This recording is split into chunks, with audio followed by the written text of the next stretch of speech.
Welcome, come on in, sit down if you're still getting settled. My name is Ari Melber, I'm an anchor at MSNBC News. And we have a really special panel. Everyone here has been a writer and a thinker, but first and foremost they're known for really being at the helm of government or the national political parties or both. And so in that sense, we're going to get a really inside perspective here. Reince Priebus was President Trump's chief of staff, and before that, the RNC chairman for many years. Adam Kinzinger, a military veteran who was a member of Congress in the Republican Party, cast many noteworthy votes, which we can discuss, and served on the January 6th committee. And then you all know Bush's brain, right? Karl, Rove has had a very distinguished career in politics, including serving both in the campaign apparatus and at the highest levels of the White House for President George W. Bush.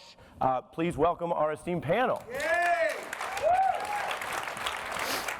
I like to be very transparent, so here's what we're going to do with our time. I think we're going to start with straight-up politics. We have some very knowledgeable people here, and you're going to tell us about political things. Then I wanted to talk about the direction of the Republican Party, and then finally the crisis of democracy versus insurrection in our country, where there may or may not be more disagreement. We'll find out. But starting with politics, Karl Rove, what do you see coming down the pike in the presidential election? And for both parties, who do you see as the nominee that they would be most afraid of? Yeah. Well, first of all, thanks for having me. And yes, once again, you insulted George W. Bush by suggesting he needed an exterior brain. He's a Yale history major and a Harvard MBA, and I never graduated from college, so whose brain is what? So, look, this is going to be the most unpredictable presidential election I think we've ever seen, because neither one of these people, I mean, they're the two most unpopular people ever to run for president. And that's a fact. I mean, go back to the 1936, which is the earliest date we really have polling on presidential candidates, and no party's frontrunners have been as unpopular as these two men are. And the Real Clear Politics average, I think it was day before yesterday, Biden was 55.8% unfavorable rating, and Donald Trump was 55.3%. The most common words used to associated with Joe Biden in people's minds are old, not up to it, and the most common phrase used to depict Donald Trump as corrupt and criminal. So these are not exactly the warm and fuzzy people we have. And as a result, you know, they're both the person who could lose to the other. And you know, we're going to end up having the election decided by people who don't like both of them, and they decide who's the lesser of evils. And as a result, third parties are going to play an outsized role. 1.8% of the electorate voted for a third party in the last election, and the votes won by the Libertarian candidate in Arizona, Georgia, and Wisconsin are bigger than Donald Trump's losing margin. And in the previous election, 6% of the electorate voted for a third party candidate, and the Green Party's numbers in Wisconsin, Michigan, and Pennsylvania are bigger than Hillary Clinton's losing margin. And with potentially four third-party candidates running, we may come close to having 8 or 10% of the electorate as vote for a third-party candidate this time around. And how that falls out is anybody's game. Everything, both of these men, and they're likely to be the two nominees, unless nature intrudes or lightning strikes. You know, how they conduct themselves is going to affect how people vote. And the question of a debate, if we have a debate, it will be the most consequential debate since 1980, when we had one. And we had a large number of undecided voters, and after that debate, in which Ronald Reagan handled himself well, the undecideds moved his direction. If we have a debate, that debate will have huge consequences for the outcome of the election. If we don't have a debate, how the American people react to the absence of one and who they blame for it could also have consequences. That's a great overview that I won't repeat, but as party chairman... You're welcome to if you like. As party chairman, what I really want to stress here is how the campaign apparatus looks at an election. This election is not a national election. It's an election where 100,000 people in 5 or 6 states are going to decide the outcome of this election. To Karl's point, in 2016, Donald Trump won Wisconsin by about 22,000 votes. Jill Stein and a Green Party candidate got about 25,000 votes. So these tiny margins make a difference. So back to the 20,000 in Wisconsin. Last time I think we had 11,000 in Michigan, or excuse me, in Georgia. We know everything about every person in those states. So if we were in Pennsylvania, we would know what beer you drink, what car you drive, how many kids you have, whether your mortgage is right side up or upside down, what color your truck is. And after 1,000 points of consumer data on every one of your heads, we're going to message to you. And so we're going to find out what you believe, why you believe it, knock on your door. If you look like you're a voter for us, we're going to give you a form to fill out so that you send it into the clerk and sign an absentee ballot or an early vote. And we're going to knock on your door to make sure you turned it in. And once you turn it in, we're going to go to the next person. The point is that when you think about the billions of dollars that are raised in an election like this, it's not billions of dollars thrown around all over the place. It's billions of dollars spent in 6 states to influence the outcome of 100,000 people. Your pool's a little bigger than that, but it's 100,000 that are going to make or break you. So the question then is not so much whether you like Trump, you love Trump, you like Biden, you hate Biden. What really matters is what are those people in the middle there that we're targeting thinking? So today, the battleground polls show that Trump would beat Biden in every battleground state between 3 and 8 points if you believe these polls. But it really doesn't matter, because what matters is what are those people going to do after that level of targeting, turnout, persuasion, and $6 billion drops on top of their head. And so that's what the parties are doing. That's what the campaigns are doing. And so it matters, yes. Are you better off today than you were 4 years ago? Right now, independents say no, they're not better off today than they were 4 years ago. But there are downsides to the candidates, and this is anyone's guess where it's going to come down to. I do think, and I agree with Karl, that the Democrats want to make this about Donald Trump. And I would say that is inevitable, but it also comes with an enormous risk. Because when you introduce third parties, so you got Donald Trump, Joe Biden, and Joe Biden's message is going to be, I'm not for Trump. We don't want Trump. We can't have the chaos of Trump. He's going to be hearing that over and over and over. And there's a lot of people out there that would go for that. But they also look at Joe Biden and say, yeah, but the economy is no good. There's crime everywhere. The border's out of control. The world's falling apart. Or whatever it is. Maybe they think he's too old. Whatever it may be. He has some unpopularity. My point is, then you have other choices. Once you've said no to Trump and you can't buy Biden, well, what about Cornel West? What about Jill Stein? What about Kennedy Jr.? What about no labels?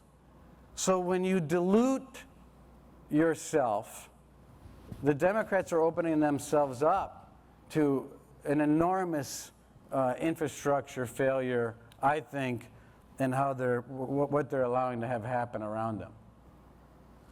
I don't need to add anything because I think they hit that well, but let me just say this. Like, as I'm listening to this, I agree with what's being said. I'm just like, how did a country of 340 million people end up here? Like, how is it that we are not happy with our candidates, and how is it that, you know, really 100,000 people are going to pick our president? And I think from a long-term perspective, that's something we ought to think through, because the only way democracy survives is if everybody feels like they have a voice in it. And when people start, this is why the stolen election narrative was so dangerous, is you're convincing a third of the country, up to a half of the country, that the election system doesn't work. Well, self-governance does not survive if people believe their vote doesn't count, because everybody will speak out. That's what I worry about long term. I think the analysis is 100% correct. It's coming down to 6 states and 100,000 people. I just worry about that. Yeah. And Karl, you ducked the first question because you're good at what you do, or you didn't think it was a good question. But I was curious. I bet a lot of people want to know. Maybe I didn't hear the first. A lot of people would want to know, for the Democrats, who do you think they should fear most? And for the Republicans, who should they fear most? In other words, Yeah. people in the room might wonder if Biden, for whatever reason, weren't the nominee. Go ahead. Yeah, real quick, one thing to follow up on what Adam said. The battleground states changed from election to election. In 2000, the battleground states were Arkansas, Kentucky, Tennessee, West Virginia, which had last voted for a Republican in an open race for the presidency in 1928, as well as Colorado, Oregon, New Mexico, Missouri. Yes. So my point is every election, the critical elements changed. Georgia and Arizona were not battleground states until 2016, or I mean 2020. So, things changed. Virginia used to be a reliably Republican state until 2008. So, yes, these elections can be narrowly settled, but we have historically been in periods where every election is close. Nobody in the last quarter century of the 1800s gets 50% of the vote, and we have 3 elections out of that in which the margin between the 2 candidates is less than 1%. So close elections, changing battleground states, narrow, that's a fact of life. Now, as to the question of who they should fear, which party figures out that a new face is their candidate is the party that gets an advantage. Take these polls matching Biden and Nikki Haley, who's beating the crap out of him. Why? Because people are so desperate for a new face. They say, we may not know much about her, but she seems to handle herself well, and I don't want Biden. Similarly, if we had polls on the other side, and we had Trump versus Whitmer, or Polis, or Murphy, or Cooper, or Mitch Landrieu, or Klobuchar, or Booker, maybe not Newsom, maybe not Pritzker, but we would have the Democrat ahead, particularly somebody like Gretchen Whitmer. Congressman, same question. Yeah, I mean, I 100% agree. I mean, I think 2024 is going to be, and I'm not bitter. I actually texted Rove earlier. I'm like, just so you know, I'm going to be the bitter one up there. And he goes, oh, be optimistic. I'm like, I actually am long optimistic. In the short term, I'm a little pessimistic. But so I think 24 is going to be rough. 28, I actually think has the real potential to be an amazing year in this country because both parties will have new faces and new ideas, as long as Vivek Ramaswamy's not in it. That's the only thing. But like, so I think any of those, I agree with what Karl said, any new face. Thank God we have somebody who's standing up against the great threat that our country faces, Taylor Swift. I mean, thank you for that. So, Reince, you love numbers. Very hard to give anyone on this panel numbers they don't know, but there was a numerical positive for Donald Trump in the 2020 results. Among people who had voted before, the existing electorate, it was actually dead even at 49-49, as you may recall.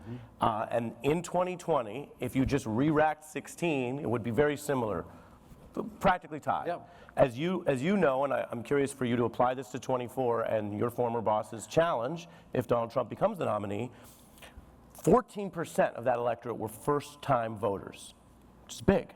And they broke 64% for Biden.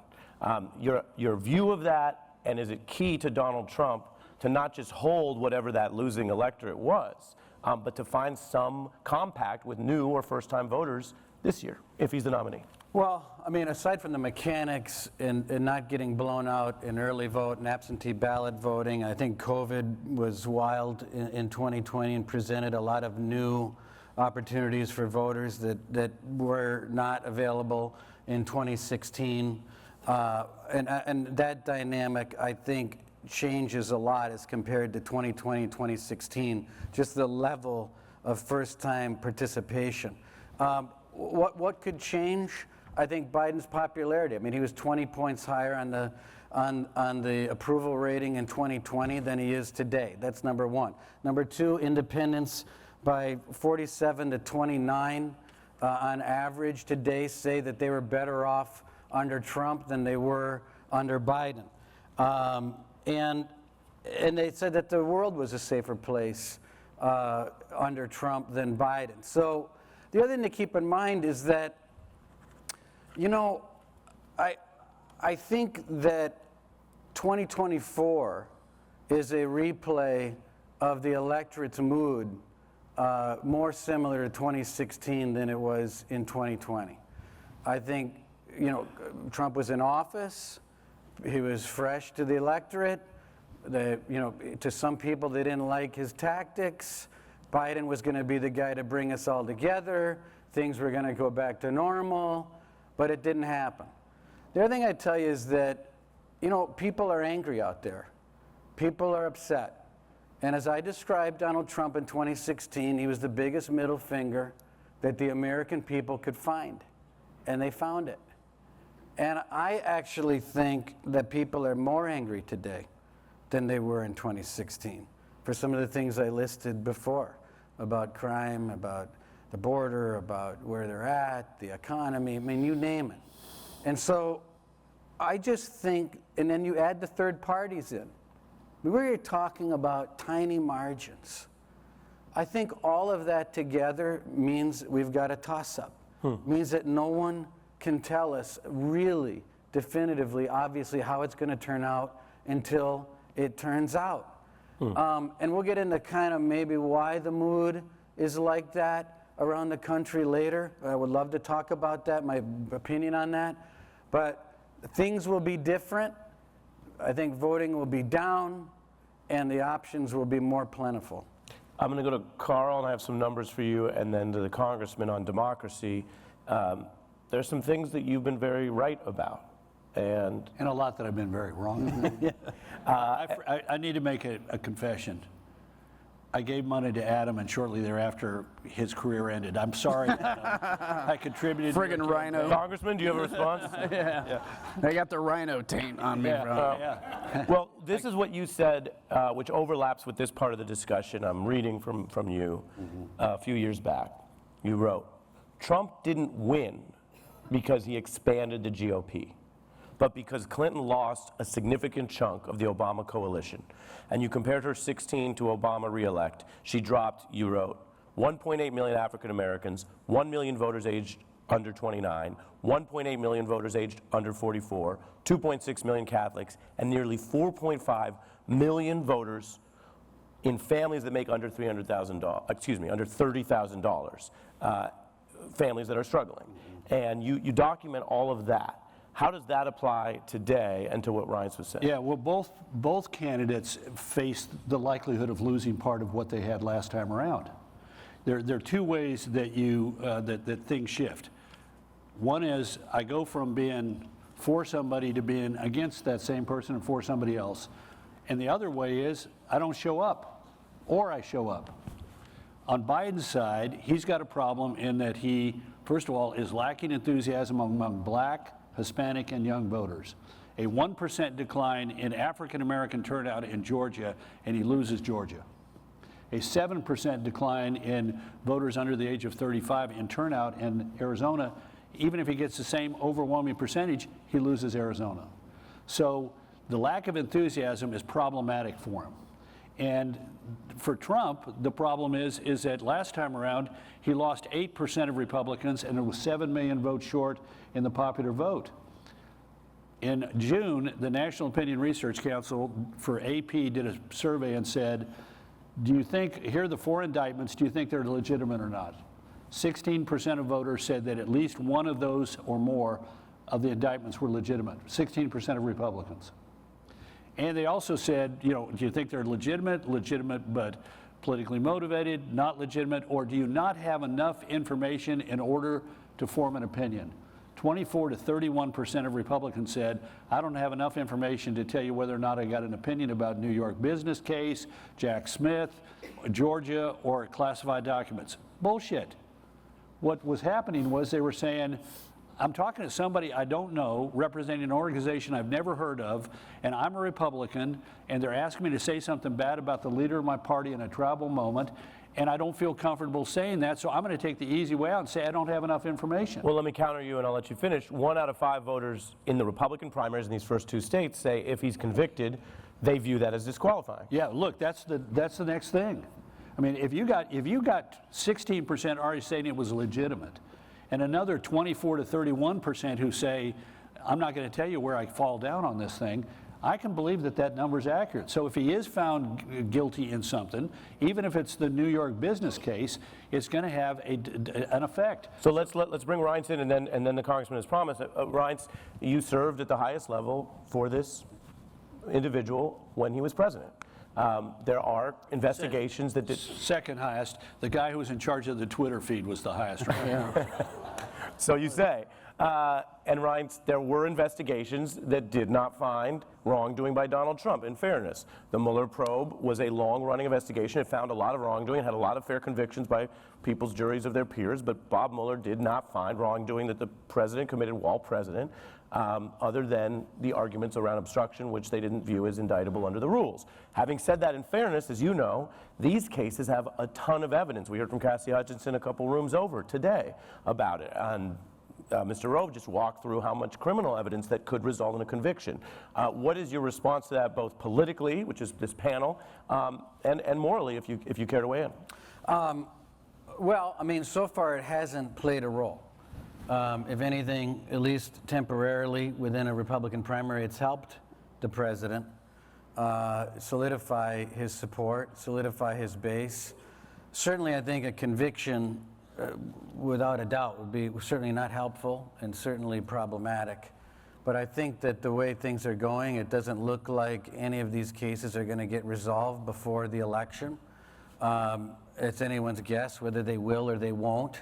If he's innocent, I'll let you finish, but if he's innocent, would it be better to have one of them resolved? If he gets acquitted on one of these things, I mean, this is as high stakes poker as it gets. I mean, I think if the president gets acquitted on one of these items, I think it's going to be even, his chances of winning are going to be even greater. I mean, the risk is both enormous on the upside and the downside. But, you know, I think that the way that this all started, when I walked into the White House on the first day, the FBI interviewed Michael Flynn down the hallway. Second day, Sally Yates refused to enforce executive order. We had to replace her. A couple weeks later, Andy McCabe walked in my office and said, "Hey, can I talk to you alone?" I said, "Sure." In spite of the fact you always hear from Comey and everyone that you never talk to the FBI alone. He walked in my office, closed the door. Will you remind everyone, was he acting director at the time? Who? McCabe, was he Andy McCabe, no, he was deputy at the time. Deputy director at the time. He walked in my office, sat down, closed the door, and he said, "Hey, you know that New York Times story?" And by now, you know, we're getting blown up 24 hours a day that says that the Trump campaign had constant contacts with the Russians. I said, "Yeah, I'm getting killed." And he says, "Well, I just want you to know it's total bullshit. It's overstated and it's not true." And I'm thinking to myself, I'm going to be the hero of the West Wing because I've got the deputy director of the FBI telling me that the story that I'm getting killed with is wrong. So I said to Andy McCabe, "Andy, is there anything you can do about it? I mean, can you guys issue a statement? Can you say that?" And he says, "I tell you what, I'll go back to my office. Call me in a couple hours." So I'm thinking, oh my God, I'm going to kill this story. So a couple hours later, I call Andy McCabe. He says, "Oh, you know, I tried to talk about it. I ran it up the flagpole. We can't do anything about it because if I start commenting on stories and every other day I'm going to be writing." I said, "Wait a second, you come into my office, you close the door, you tell me you want to talk to me, you tell me the story's bullshit, you tell me to call you 2 hours later, and I do." I never met Andy McCabe. I didn't know who he was. And, okay, fine. There's a couple other little twists to the story. I'll spare you the details. So a week later, I'm standing in my office, and there I see on the TV, on the Chiron, CNN, White House Chief of Staff pressures the FBI to recant the New York Times story. I said, "What? Hang on a second." I called Sam Feist from CNN. I'm like, "Sam, what's going on here? I mean, what are you talking about?" He said, "Oh, we're reporting." He said, "You'd called the FBI about the story." I said, "Yeah, but I didn't pressure. He came in my office to talk to me. We're not saying you did anything wrong. We're just saying that you called the FBI about the New York Times story." This is how things started. And 30 some hours later in front of Bob Mueller, look, the Trump campaign wasn't coordinating with the Republican National Committee, let alone the Russians. But what I'm illustrating for you is that there is a certain malaise and in many cases a certain anger and pushback within the Republican Party for this constant drumbeat about Donald Trump and all the things he does wrong and because it's been going on from day one. So let me bring the and it's a very good and interesting story. I want to bring the congressman who's been patiently waiting, but he looks like a teapot that's slowly swelling with steam. And Congressman, you did vote for the impeachment of then President Trump, and you did vote for the creation of the January 6th committee, and the insurrection that only occurred because then President Trump gathered everyone in Washington and then was told they had weapons, as we've heard from the evidence, and then they stormed the Capitol, and then there's credible reports he wanted to physically join that insurrection. Secret Service intervened. All of that was not an FBI phone call, that story. And so, Congressman, I give you the floor for any response or larger comment you want to make. I mean, look, his story, I understand that because, like, I can tell you, knowing the political environment, there's so many times, like, what you did in calling gets twisted into whatever somebody's political agenda is. Now, all that aside, 6 months later, Donald Trump's standing next to Vladimir Putin telling him he trusts him more than he trusts our own intelligence services. So the question of, like, is Donald Trump in the pocket of the Russians? I mean, there's a reason we were asking that question. Because he was, like, loved Vladimir Putin for some reason. There was an email with Don Jr. is basically saying, great, let's see what information they have when they're talking about the fact that these supposed Russians have information against Hillary Clinton. But regardless, what happened on January 6th is the thing that, to me, I don't care. Like, my job as a former congressman now is like, these guys' job is to look at the numbers and talk about, okay, here's who's going to go here and here. My job is to look at the failure of leadership in Republican elected officials that I think could have turned this around on a corner. I think after January 6th, had everybody that Republicans trust on that debate stage, for instance, stood up there in Milwaukee, great city, by the way, stood up there in Milwaukee, and when asked, would you support Donald Trump even if he's convicted of felonies, and almost all of them raised their hands, what does that do? It takes a Republican voter that is looking at Donald Trump as their chief influencer, but there's also a tier 2 of influencers. Those tier 2 are the people that are on that stage.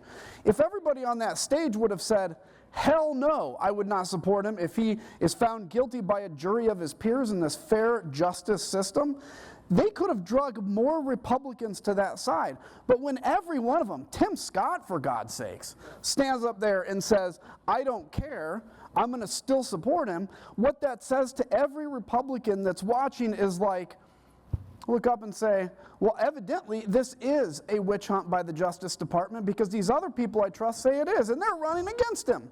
I mean, they ran and acted like Donald Trump wasn't even on the stage. So I agree the Russian investigation stuff went, there's a lot to unpack. We could probably spend a couple hours, and certainly Reince knows more about it than I do. January 6th was a game changer because that was a straight up, for 187 minutes, Donald Trump, for the first time in his life, resisted peer pressure to act. For the first time in his life.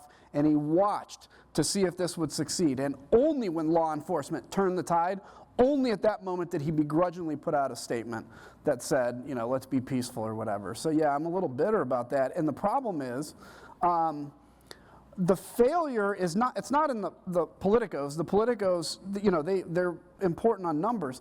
It's with the people that got elected by Republicans and swore an oath to the Constitution that refused to tell the truth. So I'm not shocked that 87% of Republicans think January 6th wasn't a big deal, because everybody they watch on TV tells them it wasn't.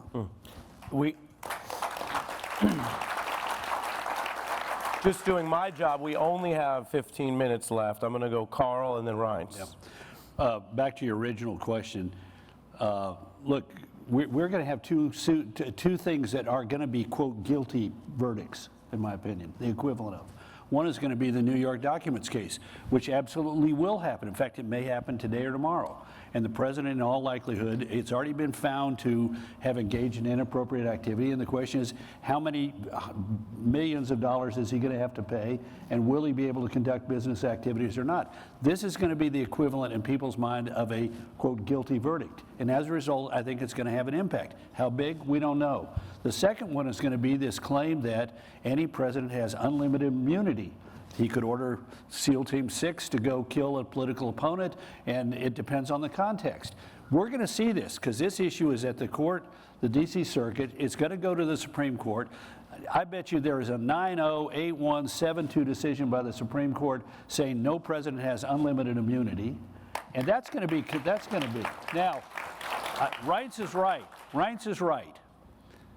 To this point, this has energized Republicans. It said, you know, we're in a tribal moment. You're attacking the leader of my tribe. I got to rally to his support, and it's the deep state, and it's unfair, and they're piling on. And it didn't help that the first one is filed by the Manhattan DA, later withdrawn. It doesn't help that there's now a lot of smoke and probably fire about the Georgia indictment with the hiring the boyfriend and blah, blah, blah. But nonetheless, it has caused people to say this is unfair. And it has helped him, but it's among Republicans, and the election cannot be won merely among Republicans. Now, what it has hurt him is with independents, and it's laid the groundwork for a bunch of Republicans to say, you know what, I'm not voting for the guy because he was found, quote, guilty. Maybe it's not the classified documents. Reince and I were in the White House. I was there for 7 years. I had a classification. I had security clearance. If I'd done what he did, we'd be having this in the visitors' room at Fort Leavenworth.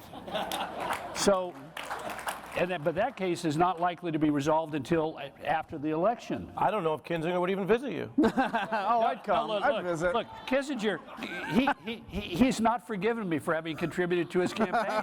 You can't imagine what damage that did to his reputation. Reince. Well, I think everyone cared about Trump's documents until they found documents in Biden's house and Pence's house. And then, hey, wait. And then there's, hey, look over here, a Chinese spy balloon, right? Yeah, That's a joke from the White House. Reince, with all due respect, yes. There were documents, I got we it. didn't know. I got it. But it's not the same. Those were accidental, both Pence's and Biden's. And when they discovered there were documents there, they invited people to come in and inspect the documents to find their own. It's a difference between that and spending a year saying no. And you don't have, all of this. Hold on. I'm going to moderate.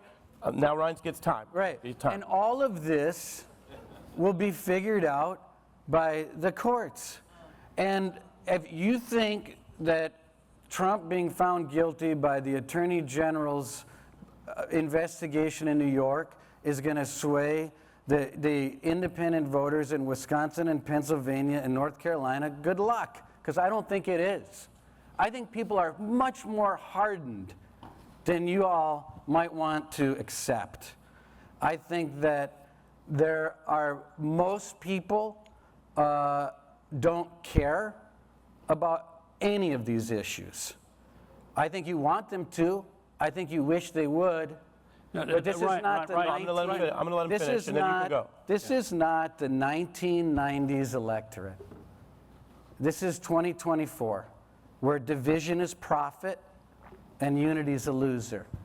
Where if you're dividing and you're cutting and you're gossiping and you're ripping people apart, you can make a lot of money. This is the reality that we live in. People on one side believe nothing of the person on the other side. They go online and they scroll through their phones, and everything they believe is getting reinforced 50 times a day. If you have kids, you know what I mean.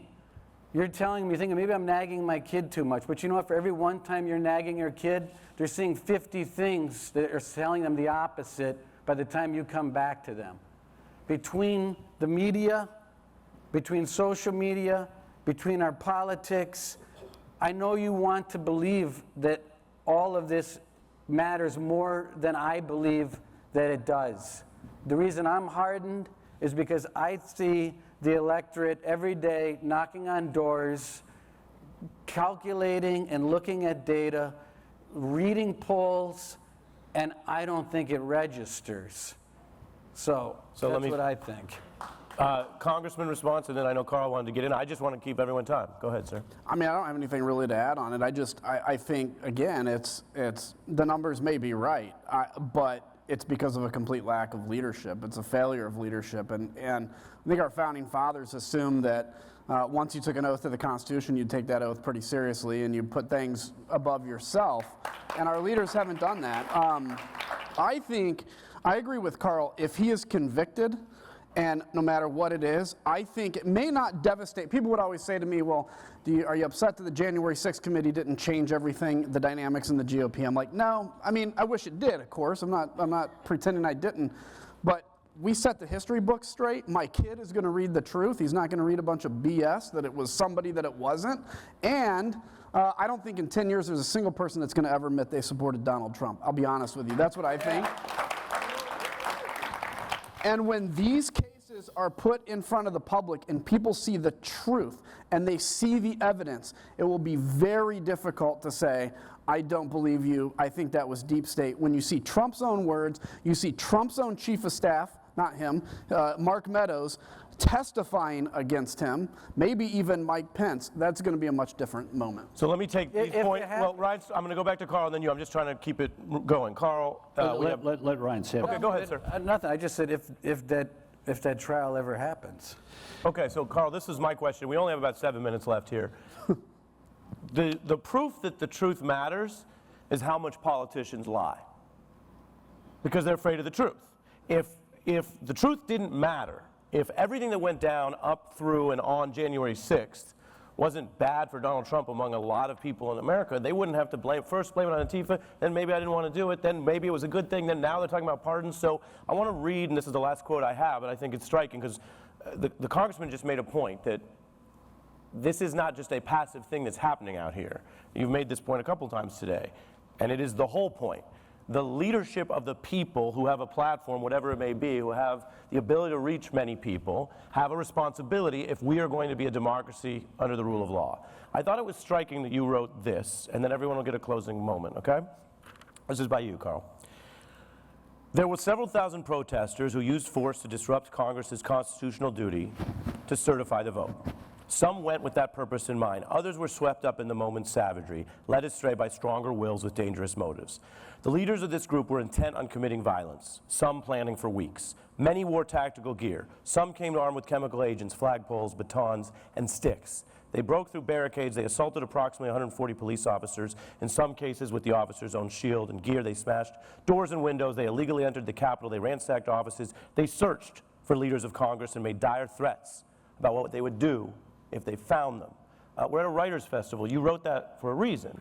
And the written record and the evidentiary record and the facts of all this can matter if we try to make sure they do. So I wanted your thoughts on why it was important to you, and the audience, you have to say that, and how that squares with what Reince argues, which is that because, and I don't want to overestimate what you said, but that because some of this has been overblown and because of the environment we're in, it may not matter as much as people think it should. Yeah, first of all, I do want to agree with Reince in one thing, and that is that to a lot of people, this is nothing. Members of my party say it's nothing, just like Democrats say Hunter Biden is nothing. But those people, the hardcore of each party, are not going to decide this election. This election is going to be decided by people who say, I don't like the choice being given to me, and I'm up in the air as to how I ought to vote. And in my mind, and I put this in my column today, I think it's a mistake for the Democrats to say that Donald Trump represents a threat to democracy. Because look, some of the things that Reince talked about, Republicans look at and say, the FBI and the deep state and blah, blah, blah, those are a threat to democracy. So if they're out there saying Donald Trump is a threat to democracy, a lot of Republicans are going to say, so's your crowd. Smarter for them, if they were smart, they'd take the January 6th and go hard at it. And they would say, he wants to pardon these people who attacked our Capitol. I worked in that building as a young man. To me, the Congress of the United States is one of the great examples of the strength of our democracy and a jewel of the Constitution. And what those people did when they violently attacked the Capitol in order to stop a constitutionally mandated meeting of the Congress to accept the results of the Electoral College is a stain on our history, and every one of those sons of bitches who did that, we ought to find them, try them, and send them to jail. And one of the critical mistakes made in this campaign is that Donald Trump has now said, I'm going to pardon those people because they're hostages. No, they're not. They're thugs. There were people, some of them had automatic weapons at a hotel in Virginia hoping to be able to be called up. We had people saying, where's Nancy Pelosi? We had people who were, taking desks, sitting at the desk of the Speaker of the House and attempting to, find people in order to bring them to justice and saying yelling at the police, kill them all. And so why Trump has done this is beyond me. If he had said, you know what? I trust our jury system. I trust law enforcement. Anybody who assaulted the Capitol ought to be. I mean, he said it once or twice, but now he's appearing in a video with people who assaulted police officers with an intent to take the Capitol by force. So, look, I'm a Republican. I don't want to have a Democrat president. I want to have a Republican president. But we're facing as a country a decision, and everybody gets to make it, as to what kind of leadership we're going to have. And to me, it is a mistake on the part of the Trump campaign to allow the president's impulses to identify himself with the people who assaulted the Capitol rather than people who stand for law and order. Yeah.